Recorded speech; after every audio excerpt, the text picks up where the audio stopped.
welcome everybody. Thank you all for joining us again today. It's great to see you sitting there waiting for us. It's a really lovely feeling knowing that you actually really are keen on what we're saying, because we're keen on what we're saying, so it's nice that you are too.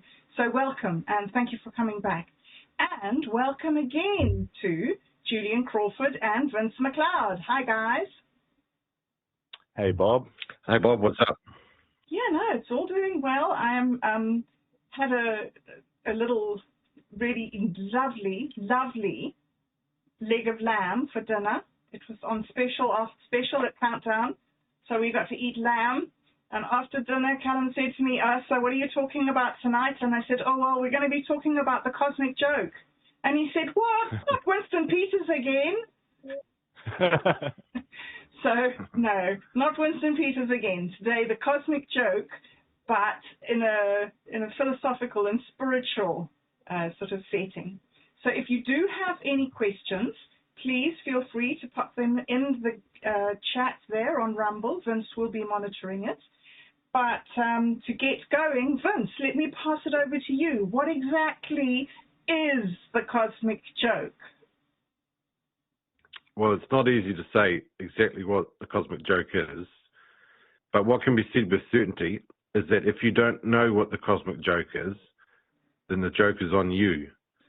And really, that's mostly all that can be said as far as precise words are concerned. However, it's possible to elaborate on what that exactly means and what the cosmic joke really means. Really, it comes back to what Alan Watts said when he said that man suffers only because he takes seriously what the gods made for fun. And that's really the cosmic joke, that none of this is ultimately of such importance that it ought to make us suffer. But we do, because we identify with it.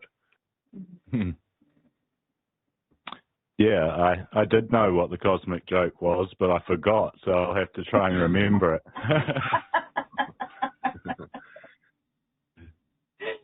Yeah, that's the beauty of it. It's so funny. Yeah. It's so funny that you can just forget about it and then it becomes funny again. No, I mean, seriously, like, there's a lot of thought around this idea that we have the knowledge originally and that we forget it, and it's a process of remembering to get back to that original knowledge. So this is, of course, quite a different concept to how most people view knowledge as being built up gradually over time through schooling, and it's a process of learning. But, you know, once you get into, say, the more of a spiritual mindset, then it's this idea that all the knowledge is already out there, and that we've just got to try and remember what we already previously knew. Yeah, Plato used to talk about this. His theory of knowledge was that because every person was ultimately just a fragment of the consciousness of God, God being all-knowing, then it was within every single person's fragment of consciousness to know everything as well, in the same way that you can have a hologram where any smaller part of the hologram contains within it the image of the whole. So any person can know everything. It's just a matter of remembering what was known back when consciousness was still part of God, essentially part of the great whole. And Plato believed, therefore, that, like Julian said, all knowledge is just remembering. And they even had a word for that called amnesia. Anamnesia. So that's basically just the opposite of forgetting, which is to remember. And so you remember all these things. Part of the cosmic joke is that each one of us is thrust into this world, and then we have to struggle to survive out of the belief that the death of the physical body is the extermination of consciousness and all of our being. And then once you realize that's not actually true, and that consciousness is the prima materia, as per the first tenet of elementalism, then you can just relax, have a bit of a laugh at the whole charade. Yeah. And of course, Plato wrote about the world of ideas, the world of forms. So he's talking as the archetypal mental forms and images are fundamental. And this is in stark contrast to, of course, materialism, you know, with the modern day scientific materialism is just the dominant paradigm in the universities. So the idea that consciousness is what is the fundamental force in the universe is, of course, you know, it's too controversial for the mainstream academics. But, you know, this is really the debate, materialism versus idealism. And, of course, Plato, you know, he believed that when we die, we return to a similar state to where we were before we were born, which is, you know, into this world of ideas, you know, this idealistic world. So it matches up with what you're saying about consciousness being the prima materia, and that's, you know, the paradigm we're up against, the materialist paradigm.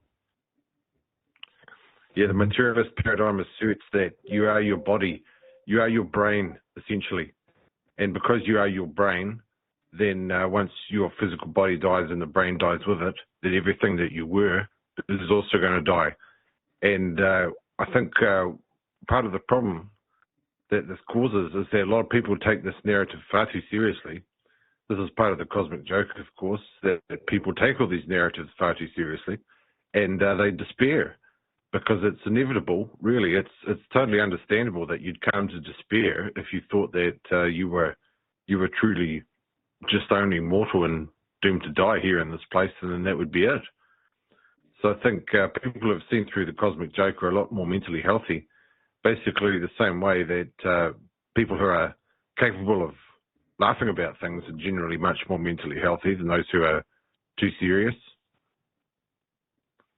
If you don't see the cosmic joke, you can become very serious, and you see somebody who takes life too seriously is usually someone who's suffering intensely. Like if someone's really, really clinging to the idea of life turning out a particular way for them, then they're bound to suffer, really, because you don't necessarily get what you want. There's always a random variable. Mm-hmm. Yeah, and I mean, people obviously aren't aware of the cosmic joke to start off with, and of course, we're born with so little knowledge, so how is it that we can have all this knowledge to begin with and forget it? Unless things are, as Plato wrote about, that we come from this realm before we're born, we return to it when we die, and therefore, you know, all the knowledge is what we held in that realm. And yeah, and when we look at philosophy, we talk about God being omnipresent, omnipotent, omniscient, and of course, those are the same qualities that you are saying are with consciousness. Yep. So, I think the cosmic joke, 99% of people, maybe even 99.9% of people don't really get the cosmic joke. So the joke's like, that's why it feels so strange for some people to go down the street. If you walk down the street and you think to yourself, man, people don't get it, like they don't really get what's going on. Well, that's true. The joke is on most people. Part of the cosmic joke is that people's egos don't allow them to admit that they don't know what's going on. People like to put on a very brave face for the sake of climbing the dominance hierarchy and saying, well, this guy must know what's going on because he acts like he knows what's going on. But that's part of the joke too, is that most people are just acting, and in such a way that it's really funny if you think that they're all taking themselves. People take themselves so seriously, their roles in this charade that we call life. People take their roles really seriously. They try and win. They try and make such an effort to win and strive so much to win and suffer so much if they don't win. But really, because it's all just a temporary play of phenomena, you can't lose. Well, you can lose. You can lose if you don't understand the cosmic joke. Mm-hmm. Then you lose because you suffer unnecessarily. But if you do understand the cosmic joke, you don't need to take it all so seriously, and you don't need to engage so heavily with it that you lose your locus of control. Mm-hmm. So that's really interesting what you're saying. So far what I've got from you is that consciousness is absolute reality, and it exists before all things and is the point of all things. And that to get it, you have to get it. That's right. If you don't get it, you don't get it. That actually relates to some of the questions we've got on our live chat already from Hello Boomer.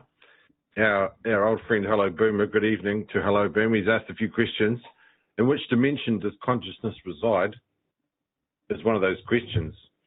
Now that I think is interesting, because if you understand that consciousnness is the prima materia, you understand that all other dimensions, including this one, but also all higher dimensions, are really just extrusions of that one consciousness.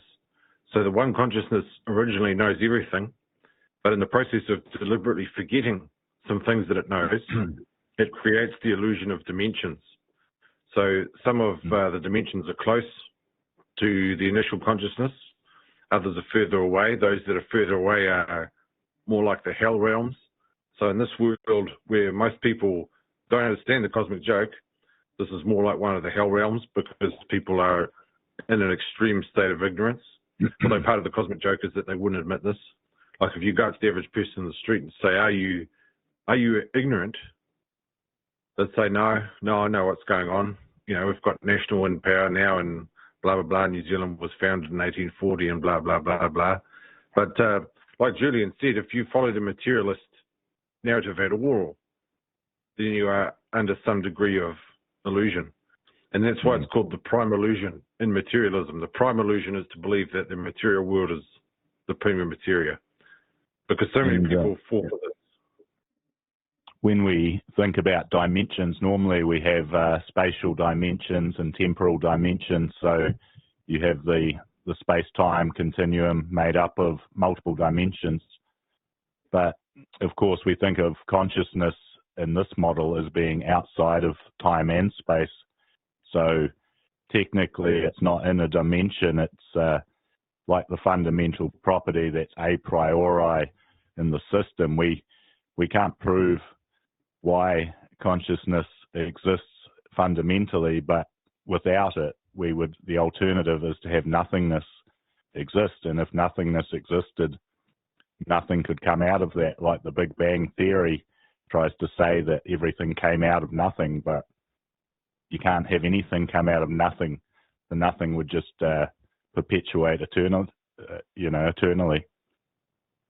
Yeah, like Terence McKenna used to say that the Big Bang story, he called it the test case for credulity, the limit case for credulity, because if you believe that story, you'd believe anything. He was not a materialist, of course. And he said that if you believe that the entire universe just sprang out of nothing, from nothing, there was originally nothing, and then the material world came into being for no reason, not willed into being, not dreamed into being, but actually really being is the prime basis of reality. If you really think that, then you believe anything. Mm-hmm. So I think that's a really interesting way of looking at it, because the materialist will think the opposite. Of course, the materialist will say, well, if you believe in life after death, you believe anything.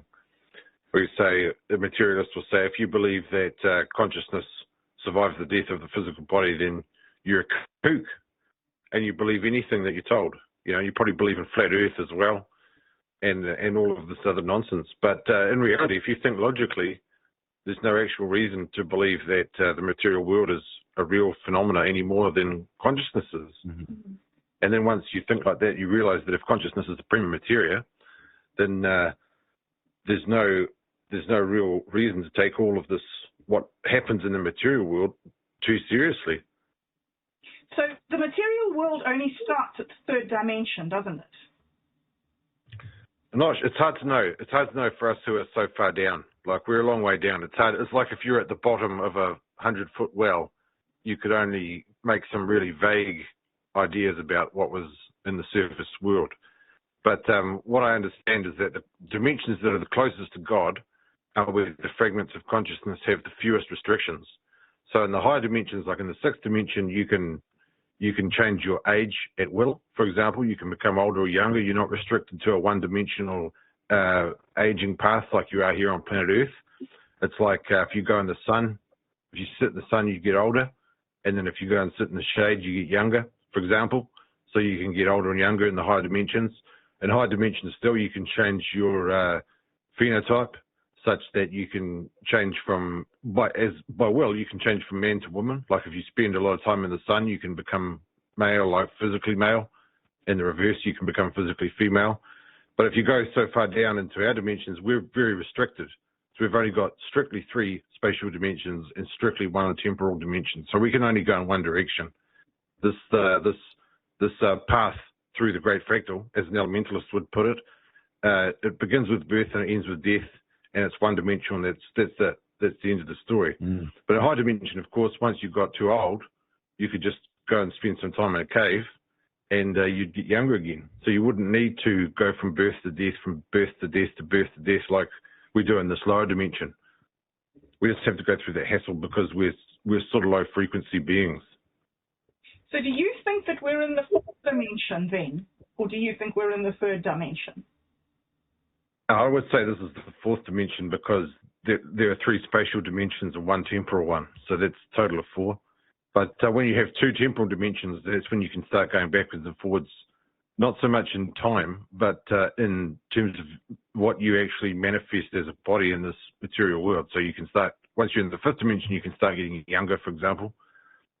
And once you're in the 6th dimension, you can change radically along, you can change into different people and so on. Once you go higher than that, you can change into different shapes entirely, like animals. But it's hard to really know once you're so far down where we are in the 4th dimension here. So all I know is that I'm like an ape, really. That's just having an ape life with some clothes on. That's what I know. That's part of the cosmic joke is you have to appreciate how humble our circumstances actually are here in the 4th dimension compared to like the higher dimensional beings who really are like the gods of Olympia. Mm-hmm. We really are in humble circumstances here as creatures that must die. Yeah, I mean, I'm sure it sounds fanciful to a lot of people, but like you mentioned last week, the physical world is just made up of energy. The actual atoms and particles are just more denser forms of energy. And really, it's quantum physics that's really pushing the boundaries now. And what they've found in quantum physics, it's the observer that affects the experiment. So it's the conscious observer which will change the outcome of the double slit experiment and that sort of thing. So science is getting to the point where it now needs a science of consciousness to be able to explain the quantum phenomena. And, it could be much more complex than just whether there's an observer. It could be what sort of quantum state the observer is in. And it, Interesting. it opens up a lot of interesting and crazy topics because, when you realize that physical material is made out of energy, then that could proceed from conscious design. And it means that the world is not just something that's happened randomly out of random processes over millions of years. It's actually been consciously directed, not just by God, but also by a myriad of sentient beings that can also act as so-called gods potentially. Mm-hmm. Yeah, if we're all co-creators of this reality, then it makes sense that we're all essentially some sort of god. Even though the majority of us are playing a role where we are voluntarily limiting our own powers for the sake of playing a role. For instance, I'm playing a role as a man that's going to die. So I have to play a role where I'm scared of death and I look after my health and all of this sort of all of the trappings of being a mortal man. I have to play that role, and I have to act as if I care about things like accumulating material possessions and social capital and so on. Whereas in reality, of course, I'm just a fragment of consciousness that's perceiving this play here on planet Earth for a temporary amount of time, and then it'll go back to something else.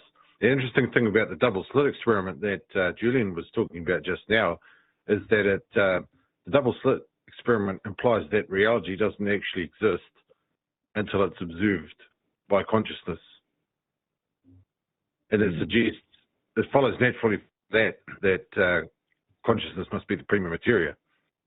And consciousness must be observing everything full time because everything exists. That's our reality. Yeah, things do exist. So the way Well, has been mapped. It's not that it doesn't exist. It's it collapses the quantum waveform. So if it's not being observed, it can be in multiple different places at the same time. So you can have a potentiality of like hundreds of different things. But in quantum physics, once one of those potential things becomes an actual thing and is observed, then all of the other 99 potential things disappear. And it propagates back through time as well. So they act as if they were never there at all. So when it's not being observed, it's not in a physical state. It's in more of like an energy state, which can be in multiple different places at the same time until it needs to be in one concrete place. We've got another question here. Hello, Boomer. And ask another question. Is consciousness evolving? Now, that is a really interesting question, because if you are a materialist, you almost inevitably take the argument that consciousness must have evolved. The vast majority of materialists who believe that the human being evolved also believe that consciousness evolved as a result of evolution. But what's really interesting about these beliefs is that if you ask all these materialists when precisely consciousness actually arose in the evolutionary path, they can never give you an answer that they will agree on. Some people will say consciousness only arose with the human being.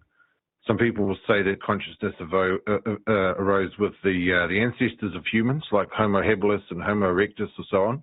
They believe those are conscious, but those don't believe that chimpanzees are conscious.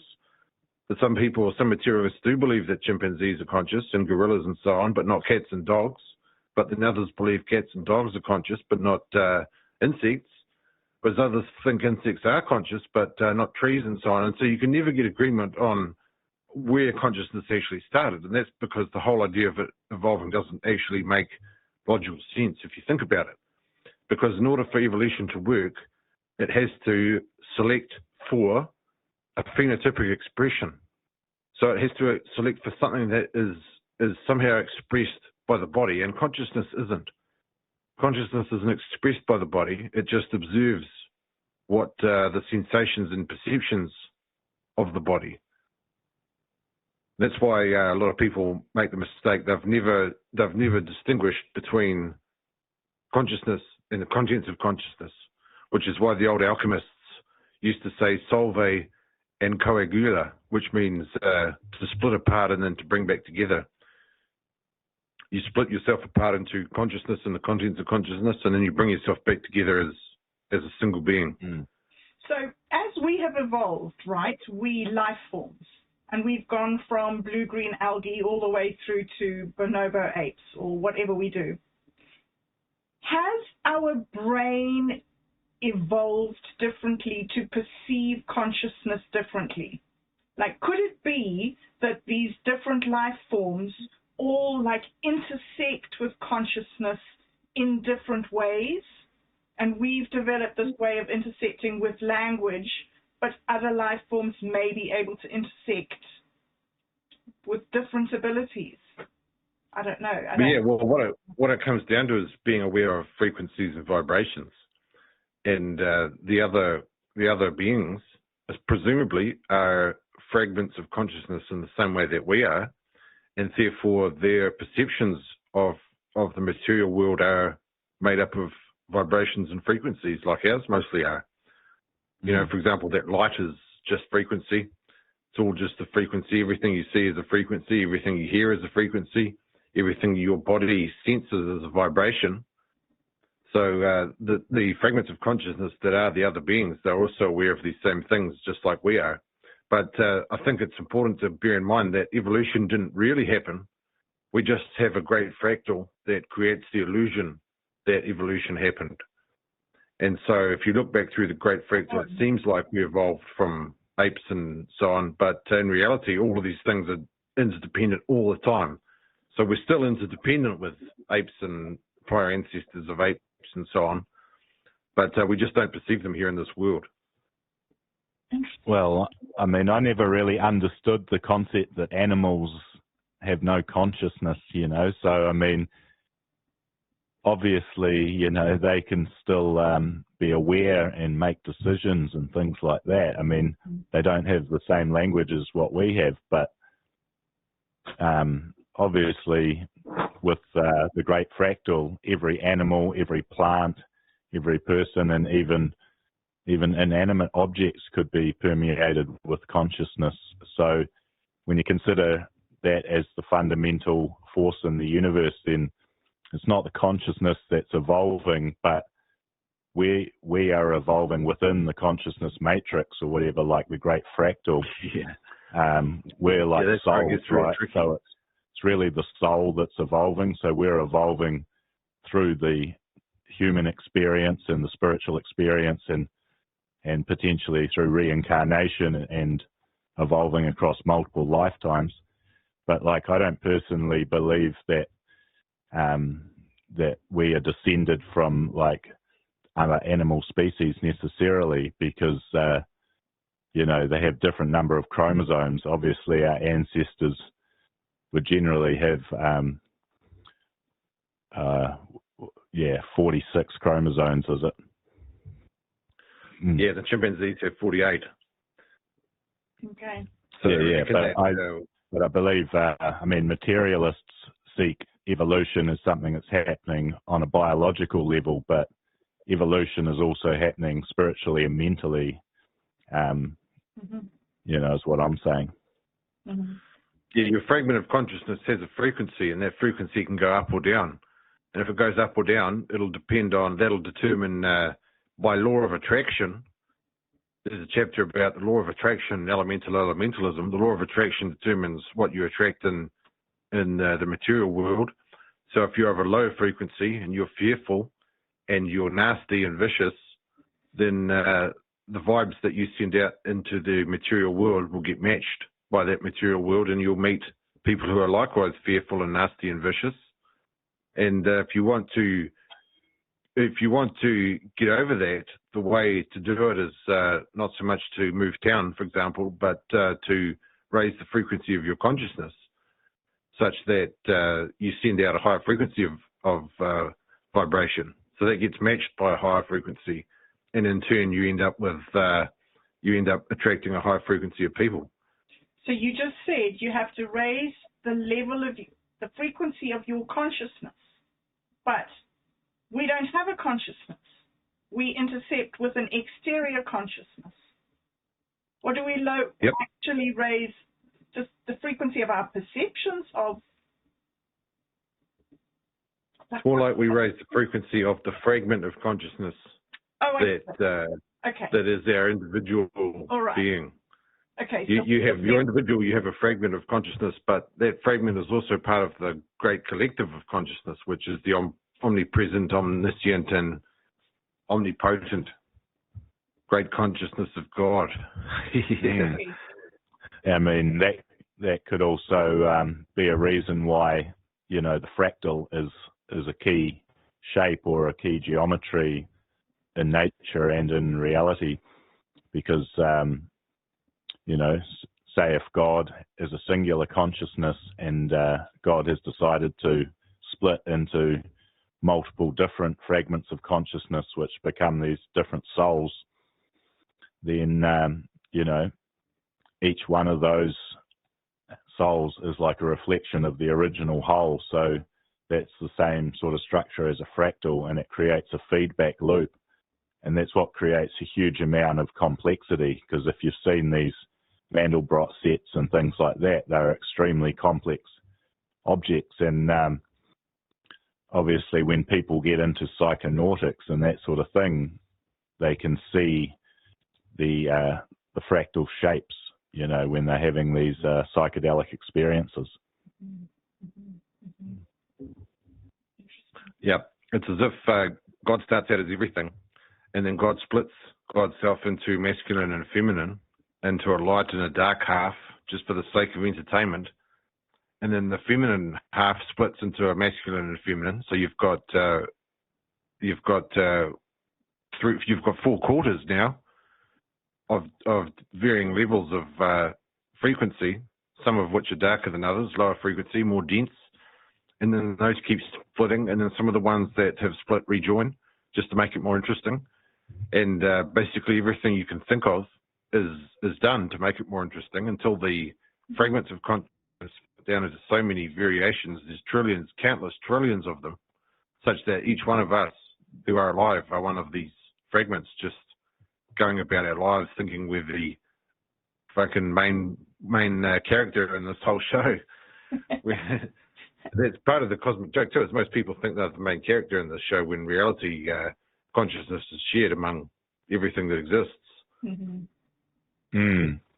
Yeah, well, that's part of the ego death, isn't it? Because, you know, we're living our lives, we're dealing with daily struggles, we've got to work or whatever to survive and in this society, and we get caught up in a mental matrix and that sort of thing. And we obviously, you know, we have the ego, which is, you know, because we are naturally self-centered or whatever. But part of the cosmic joke is when the ego death occurs and you realize that you're part of the whole universal collective consciousness. And like you talk about in your book, the fundamental all rightness of the universe, you realize that everything's going to be okay, and, you know, that all of this is part of a much grander, you know, unfolding, you know, and evolving of the human consciousness. That's part of the joke you played on yourself, was that you forgot that everything was fundamentally okay. So you took your life so seriously for a brief moment that you actually thought that this mattered and wasn't just a dream that you were going to experience for a limited amount of time and then go back to the real world. And that's part of the joke. I mean, that's why in psychonautic circles, egotistical and narcissistic people are made fun of, because the idea is that if you really do think you're the center of this whole thing, you just don't get it. But that's funny in a way. It's like watching a child or an adult behave like a child. You know, it's comic. Like to see somebody just behave as something much less than what they should be. A question here from Hello Boomer. Hello Boomer wants to know, are zombies conscious? If not, what precisely are they missing? Well, that's an interesting question. Nice. That really is interesting. Zombies. So zombies. Exist. So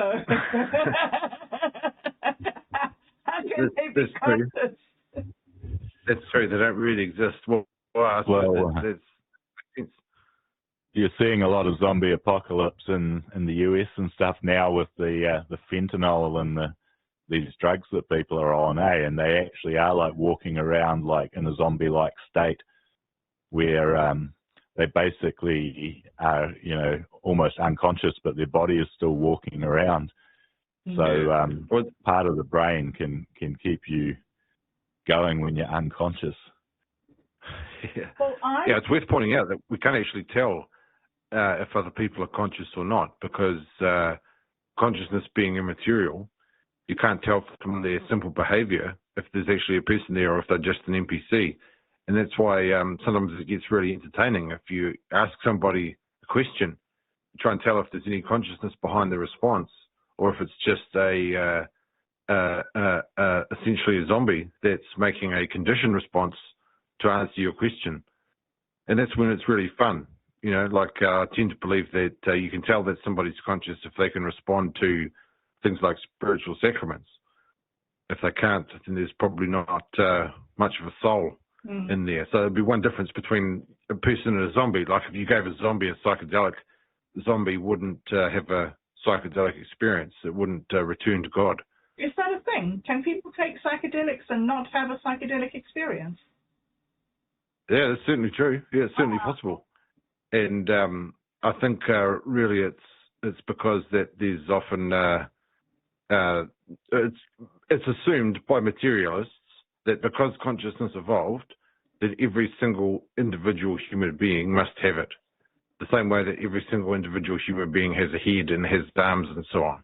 But once you realize that consciousness is a prima materia, it's not necessarily true that every apparent being in this world actually has consciousness. Some of them may be just phantoms, or they may be puppets who are operated by a trickster in a higher dimension. So you need to train your brain. You need to actually train your brain to be able to perceive consciousness. Is that what you're saying? Is that you don't just automatically get to do it. It's something you deliberately work at. I think so, and I think that's what's called theory of mind. Like if you would find an autistic person, for example, they can't do this. They don't have a theory of mind in the same way that a different person would. Whereas you take, for example, somebody who's acutely aware of such differences, they might often get called a psychotic, which is the opposite of autism. Oh, really? A lot of these spiritual ideas, a lot of these spiritual ideas are taken to be psychotic ideas by a lot of people in general. Like if you talk about the cosmic joke to most people in the street, they think you have gone mad. It seems so obvious to me, though, that what always is once we work so hard. We put everything into everything that we do. From the time I was little, I remember trying really, really hard at school and to please my mom and to do this and to do... Yeah. And I'm still trying really hard. And you know my reward is going to be that I get to die. Yeah, it's crack up. It's funny, really. It's funny. What's really funny is that any of us really took it from the beginning. Oh, right. That's truly hilarious. Right. Because if you think about it logically, even for 5 seconds, you know that you're going to die, because you know that everybody else does, and you also know, therefore, you're not going to take everything with you, like your all the physical wealth you've accumulated. If you own 10 houses, that's not coming with you. So therefore, that ought to tell you, just thinking about it for 5 or 10 seconds, that you ought to live in a particular way. But part of the cosmic joke is that people don't do that. You know, people invite their own suffering. You can only really assume it's to entertain the gods at the end of the day. Otherwise, why would they do it? I mean, it's amazing that anyone even knows about psychonautics in the West, because society had gone so far away from things like shamanism and animism and that sort of thing, and like being in tune with nature. And it was really the rediscovery of psychedelics in the 50s, 60s, 70s that really allowed people to sort of explore these topics again. And I think there's a lot of suppression of the true potential of human consciousness. Most people are stuck in a sort of mind matrix or a mental prison a lot of the time, and if it wasn't for things like the magic mushrooms, they wouldn't be able to necessarily just break out of it unless they did a lot of meditation and spiritual practice, which could take years. Mm-hmm. Yeah, I think there are some unfunny parts of the cosmic joke that are kind of forced on people. Like, as Jules just pointed out, there's an element of suppression of human potentiality and suppression of the truth. We are kept in other people's slave matrix from the suppression. And that's not really that funny, I suppose. But part of it for me is the idea that you can liberate people from this. You know, that's one of the reasons why I'm motivated to do a show like this. Is if somebody gets too caught in the cosmic joke such that it's no longer funny for them, then they might listen to a show like this and be liberated. Mm-hmm. Mm-hmm. Well, certainly that's been the case for me. Like in the past, that I've become too caught in the material illusion and no longer saw any humor in it. Yeah, and I mean, as you referenced, we struggle away, and then at the end of our life, all we've got to look forward to is death. And for most people, that is the biggest fear and the thing that they are really suppressing in their consciousness, because they don't want to have to face up to that sort of that fear. But, it wouldn't be very funny in the cosmic joke if that was just the end, and then or you just went to hell and that was eternal damnation and that sort of thing. The cosmic joke is about, you know, the idea that every tear will be wiped away and that you realize that you're a spiritual being and that all the other spiritual beings, they're still around in a higher dimension and that sort of thing. So, you know, ultimately the cosmic joke is about the joy and the love because, you know, God is love, that sort of thing, you know, so it's the fundamental energy that overcomes the darkness and the struggle. Yeah, God is love, but it gets boring, so God pretends not to be love for the sake of entertainment. And that conflict is what creates this whole great fractal. And so here we are, pretending not to be beings of pure love for the sake of entertainment. It would just be too boring otherwise. You know, it would genuinely be boring if I just sat here and said, oh, hey, I'm actually a fragment of God and don't even need to suffer.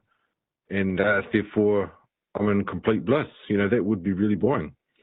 So rather than doing that, I play the Vince McLeod role and I have desires. I have desires to become a famous writer and a famous speaker on the internet and so on.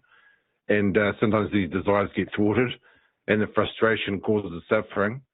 And I suffer and thereby entertain the gods. So there's no real problem with any of this. You know, that's part of the joke is that you think that it's all bad because we're all going to die and so on, but it's really just one big joke.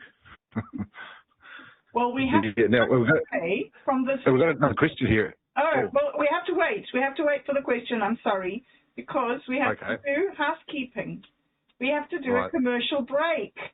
So we are going to cut to Buy Bullion, New Zealand. Julian, would you like to fill us in? That's right. I'm an agent for Buy Bullion NZ, so check out the website, buybullion.nz, of course. And special deal for anyone watching this show.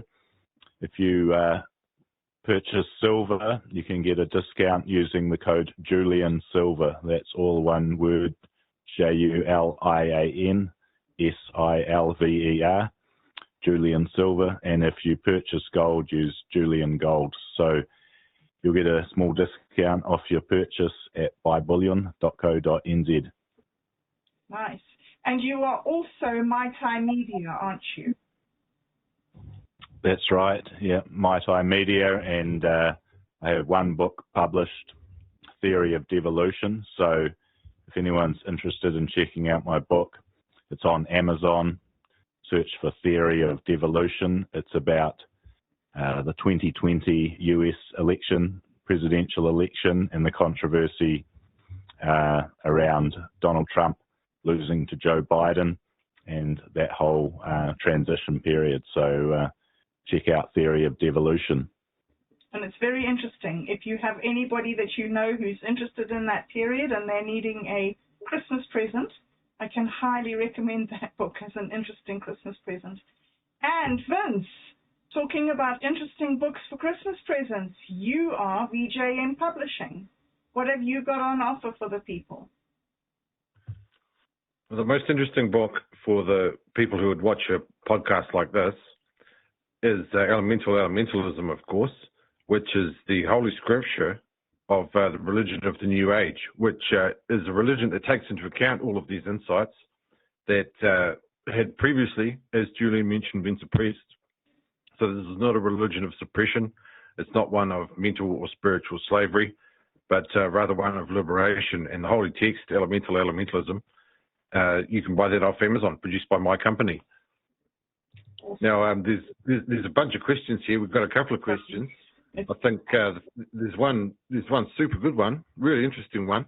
But we'll ask with the most normal one first, I think. Is the cosmic joke, this is something for Julia, is the cosmic joke actually a huge Turing test played on humanity until we pass? Yeah, well, that's a good way to put it. I mean, ultimately, it is like that because, you know, when you get into tripping and things, there's the concept of the higher self.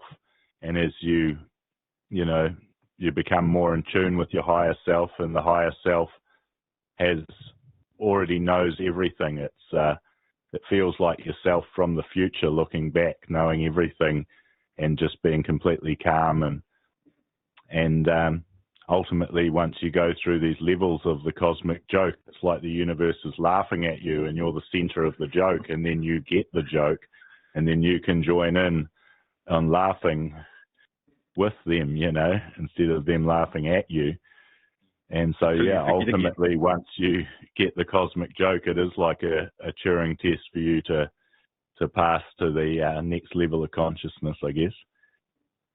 I think also you got to think of it from the perspective of a God that wants to entertain God's self, is that if you're going to come into a world where you're interacting with other beings, you'd want to know for certain that those other beings were conscious and not just simple illusions that had been generated by a dream. And the only way you could do that is if they behaved in an unpredictable manner. That's why it's said that the gods more favor humans than, for example, insects, because the insects behave so predictably, whereas humans don't. Humans do fascinatingly irrational things, like a lot of the time. You see that right now with all the wars going on in the world. I mean, a lot of these wars don't really make much sense if you'd step back and wonder why they really happened, but these are kind of instigated for the sake of entertainment. And I think that if a fragment of God's consciousness would come into a world where everybody was not conscious and that fragment was actually alone, then that would be like as if all those beings had failed the Turing test. They would all seem as if they were just robotic. That would be horror. To me, I think that would be the hell world, is when you're the only fragment of consciousness and everything else is just a dream. Mm-hmm. And I think that's where you end up if you're so unpleasant that nobody wants to interact with you at all. Mm-hmm. You end up in a part of the great fractal where it's just you. Wow, that would be hell. Yeah, that would be hell. And in the higher realms, you're closer to God, which is to say that you're closer to all the other beings. Like when I have certain dreams at night where I'm in a higher dimension, they're always heavily populated. Like there's another conscious being on the same order as myself, like every meter or so, very heavily populated, and that's how the heaven realms are. And then, of course, where we are is somewhere in the middle. So we kind of have a blend of loneliness and joy here. And connection, because what you're saying, I think, is that the more connected you are to this entity, being, love, consciousness, whatever this thing is, the more you're connected to it, the happier you are, and the further away you are, the more miserable you are. It's pretty much how it is. Yep. A Taoist would say that's just living in accordance with the will of the Tao. If you live in accordance with the will of the Tao, then your life is friction-free, and you live happily. But if you strive for things and desire for things to be different to how they actually naturally are, like if you want to make yourself a king when you're really, in reality, just a peasant, then you're going to struggle. You're going to have to go against the will of the Tao, and that's going to cause you pain.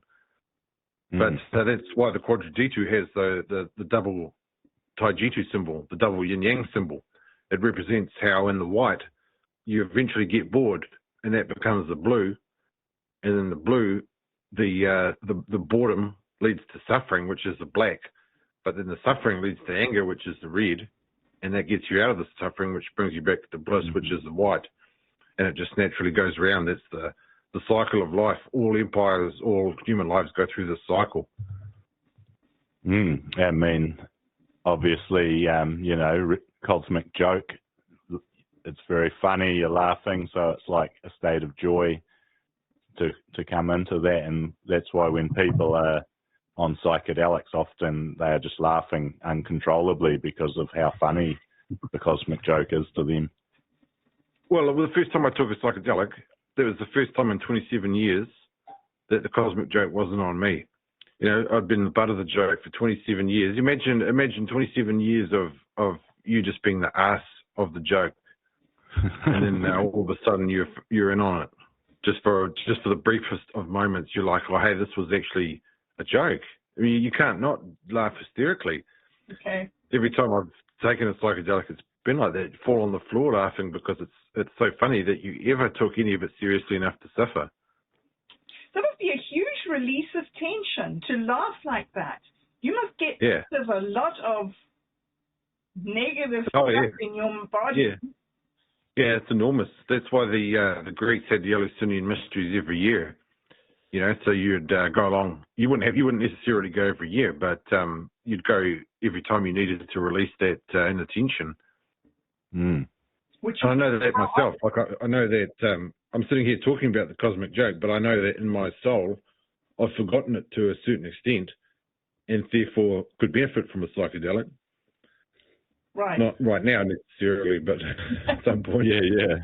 It's not like something you can just easily explain, but I think we've like touched on a lot of the key points of it, and then you can get much more nuanced, points when you're on a psychedelic.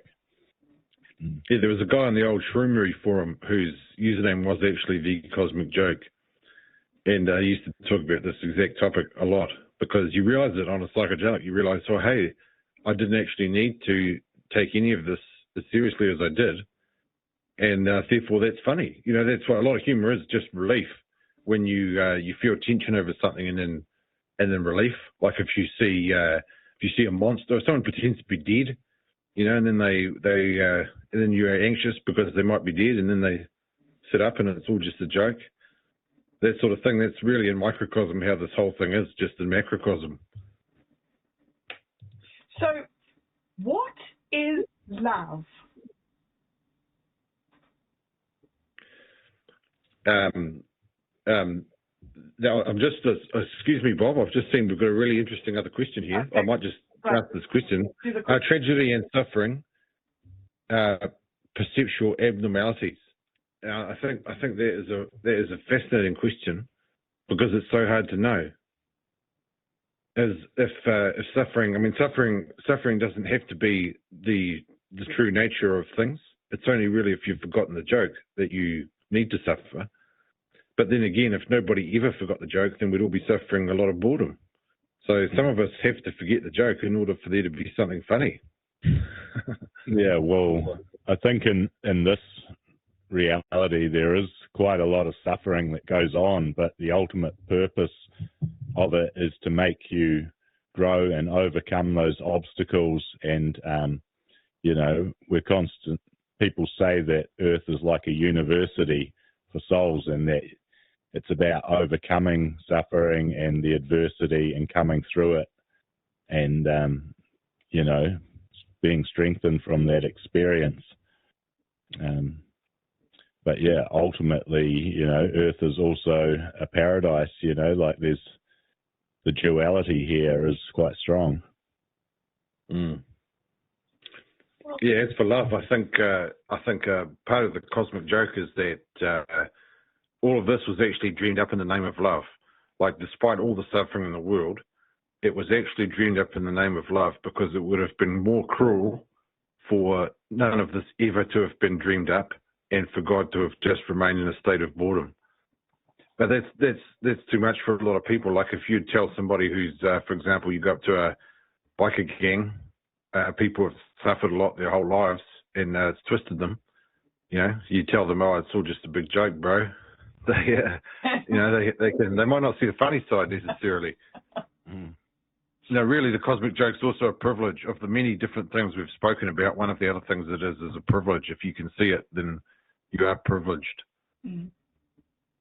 In Theravada Buddhism, they talk about the difference between pain and suffering. They say pain is something that happens to you because we live in a material world, and there are accidents of atoms that crash into other atoms at various levels. So you have to experience pain, but you don't have to experience suffering, because suffering is when you dwell on your pain. And so in response to Hello Boomer there, a perceptual abnormality, yes, it would be from that perspective, that if you dwell on your pain, then you create your suffering for yourself. Whereas if you learn to not pay attention to your pain, or deal with your pain in some way, perhaps with psychedelics, then you no longer are prone to that abnormal perception of suffering.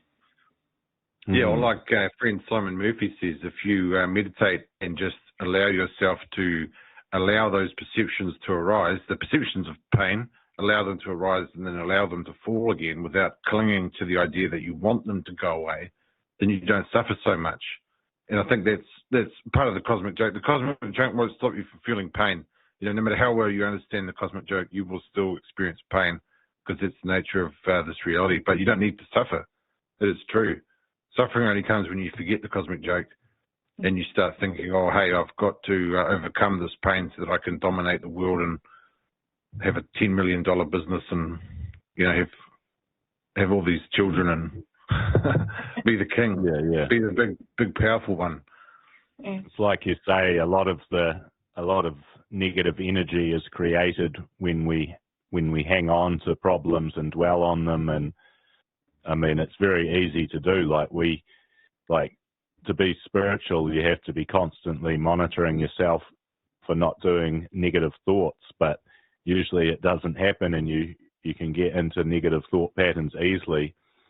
And through the law of attraction, you know, this can attract negative things to us. So, yeah, ultimately it's about, you know, things like meditation can be really good because you can learn to not be constantly in that negative thought loop and creating a negative energy in the world around you.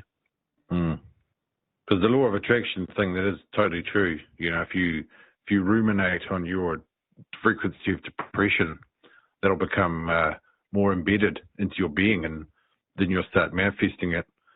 Which is why I think the cosmic joke's always a good thing to keep in mind. Like, if you always keep in mind that, like Alan Watts said, man suffers only because he takes seriously what the gods made for fun. Only if you forget that do you actually really need to suffer. Yeah. Yeah. So it's you know, it's wonderful how much power you've actually got to avoid suffering when you think about it like that. Like we said, you can't avoid the pain, but any amount of suffering you can avoid if you have the right attitude. You know, you saw that on that old CD cover. There was that image of the monk who had set himself on fire. You know, if you and he was completely calm despite burning to death. You know, if you can truly understand that your consciousness and your perceptions are separate things, then you can do such a thing. You can perform such deeds. Good heavens. Yeah, likewise, you know, when you have positive energy going out, then that attracts positive, and that's why things like synchronicities happen. So when you're more on a spiritual path, you'll just bump into someone in town just randomly, but it'll be that person that you were about to text or someone that you've been meaning to catch up with. So you realize that things are not just actually happening randomly. You'll meet people for a specific reason at a specific time, and that's where the whole conscious universe comes in, because it's coordinating different people to meet up for a reason, not just random interactions. Yep. So yeah, no, it's funny. Psychedelics are becoming legal now in various places around the world, but they're not yet legal here, are they? No. Our government doesn't really see the cosmic joke. They are much more concerned with extracting yields in the form of rents and profits and taxes. So they're not at all interested in anything when it comes to levity. They just want yield. That's it. Well, I mean, imagine there was a conscious decision to keep these illegal for a long time, but they're starting to do trials for depression because the microdosing of psilocybin has been proven very good for depression. And, you know, it's like we're saying before about God is love. I mean, that sounds like a cliche, but when you take psychedelics, you feel a very loving energy come into your body. That's why having a small amount, it's going to give you that good energy and help with the depression, but without necessarily giving you all the hallucinations that you would get with a stronger dose. Mm-hmm. And if you're depressed from having forgotten the cosmic joke, then a sacrament that allowed you to remember the cosmic joke logically ought to help with the depression. That makes sense. I think that's why we're going to see a lot of psychedelics for depression in the next 10 or 20 years. So if there are people watching us who want this experience, they want to be in on the joke, they want to do this thing, what should they know? Like, it's not something you just do lightly. You've spoken before about how it was an actual ancient ceremony and ritual that was very well controlled. This isn't something where you just, I'll just have drugs now and boom, boom, boom. You do this carefully, don't you? I think part of the joke is that you can't really get it wrong. Like you can't actually get it wrong, because you will come back to gnosis at some point, even if it's after the moment of your death. You know, it might be 5 seconds after your physical body dies. You might find that you're conscious of a different world, and you'll say, "Oh shit, that was all just a big joke." The idea, though, is to have that moment before you die, so that you can really enjoy the rest of your life, of course. So, somebody who's interested, I'd say meditation and psychedelics are the way. Mm-hmm. Yep. I mean, obviously it's tricky with the legal situation, but people have to be careful with mushrooms, obviously, because there's a lot of poisonous varieties. So you wouldn't want to do anything unless you had someone who knew for certain what they were doing. And that's the problem, like you say. It's like society has just stumbled across this with trippers. You know, it's not like people have been getting into shamanism and meditation for decades before they do it. It's very much coming into a materialist world without that whole paradigm. So people are sort of learning online and building up communities and that sort of thing. But yeah, it's certainly tricky unless you know someone who knows what they're doing, for sure. Yeah, listen to some Terence McKenna talks on YouTube as well, something I'd recommend, because he knows what he's talking about. He even wrote the Psilocybin Magic Mushroom Growers Guide under a pseudonym, but that'll tell you everything you need to know. So does shroomery.org. But you've got to be careful when foraging, because death cap mushrooms look similar to the psilocybin ones, and they're not called death cap because it's part of the cosmic joke. That is so interesting. So you were talking earlier about how connectedness brings happiness. Now you're talking again, like knowing this, being connected to this knowledge. This is like a whole safety net for you to know stuff. Mm-hmm. Yeah, we could probably talk about that in a future episode. Actually, how true knowledge of God brings happiness. Yeah, and it's also, like I mentioned before about synchronicity. It's like, this is not necessarily a drug you can just go out and buy at your local tinny shop whenever you want it. It's something that will turn up at the right time, at the right moment. So it's about being in the right place at the right time. And then, you know, I mean, there's other things, of course, you know, like acid and that, but of course they're illegal as well. So, you know, you can't exactly go get it anywhere at the shop, but people are starting to do the clinical trials. So people with depression should look into registering for the trials so they can do it legally. That's very good advice. That's very good advice. Let's give that advice. Guys, if you've got depression, think about registering for a clinical test to go and see if this works. And then come back and tell us if you got the joke. Oh, dear. I think the thing that you said to me that really introduced me to the joke, Vince, was make friends with death. That was such a ridiculous statement, but so profound that I remember laughing at it. And it was the first time that I really got that there was this other relationship that you could have with dying. Yeah, that's certainly part of the cosmic joke. I think that's a good thing to finish on, since we're coming up to our hour. The idea of that death is really, death's actually probably the funniest part of the cosmic joke, because it seems like the worst possible thing.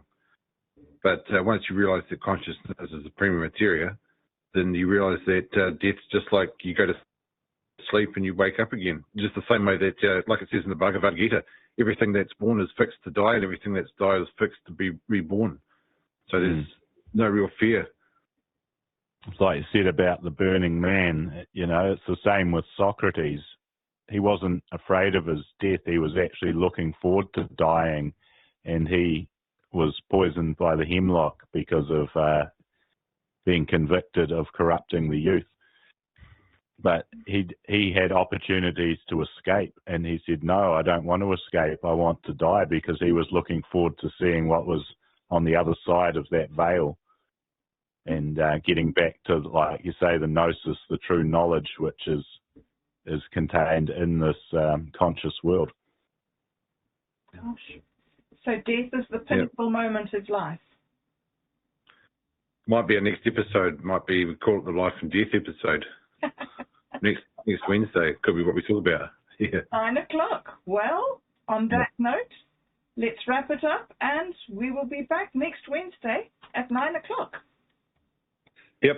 Yeah, thanks very much, Internet. Those of you who listen to this trialogue of ours, we're really pleased that you listened along, and please come and listen to us again 9:00 next Wednesday.